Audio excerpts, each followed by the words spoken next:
Меня часто спрашивают, нужна ли скарификация газона весной. Мой ответ – да. Это очень полезно для газона, он будет хорошо расти и будет радовать ваш глаз.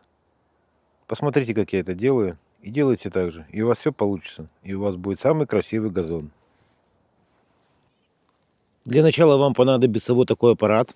Я надеюсь, он у вас есть.